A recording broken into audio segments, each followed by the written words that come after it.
Have a few meditative, introspective, meaningful thoughts shared with you.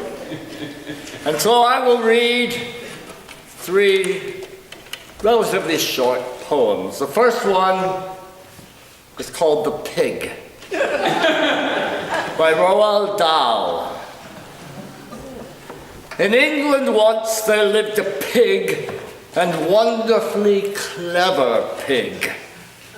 To everything, to everybody, it was plain that Piggy had a massive brain. He worked out sums inside his head. There was no book he hadn't read. He knew what made an airplane fly. He knew how engines worked and why. He knew all this. But in the end, one question drove him round the bend. He simply couldn't puzzle out what life was really all about. What was the reason for his birth? Why was he placed upon this earth? His giant brain went round and round. Alas, no answer could be found till suddenly, one wondrous night, all in a flash, he saw the light. He jumped up like a ballet dancer and yelled, "By gum, I've got the answer! They want my bacon slice by slice to sell at a tremendous price. They want my tender, juicy chops to put in all the butcher's shops. They want my pork to make a roast, and that's the part that'll cost the most. And they want my sausages in strings. They even want my chitterlings." The butcher's shop, the carving knife, that is the reason for my life. Such thoughts as these are not designed to give a pig a great peace of mind. Next morning, in comes Farmer Bland, a pail of pig swill in his hand. And Piggy, with a mighty roar, bashes the farmer to the floor.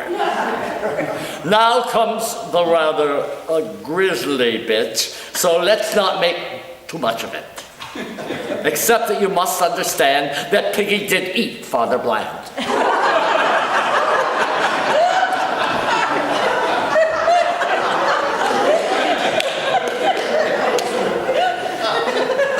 He ate him up from head to toe, chewing the pieces nice and slow. It took an hour to reach the feet because there was so much to eat. And when he finished, Pig, of course, felt absolutely no remorse. Slowly, he scratched his brainy head, and with a little smile, he said, "I had a fairly powerful hunch that he might have me for his lunch.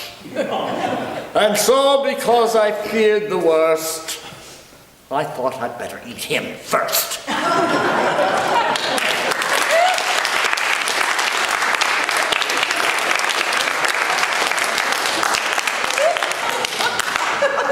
The next one is by Stuart McLean. It's called A Warning on Spontaneous Combustion. Oh, whiskey is the king of drinks, renowned the world o'er.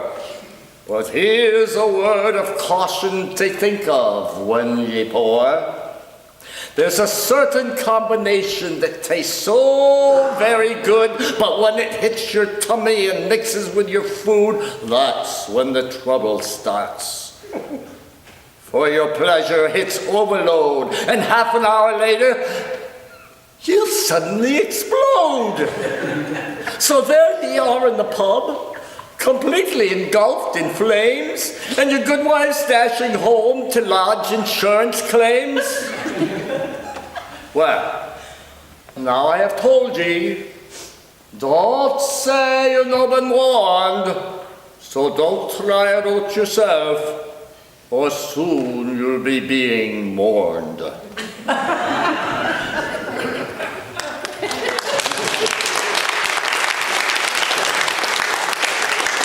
lastly, and shorter, thank God you say, by Anonymous, there once was a man from Nantucket. No, not that one. No. Who kept all of his cash in a bucket. But his daughter named Nan ran away with the man, and as for the bucket, then took it.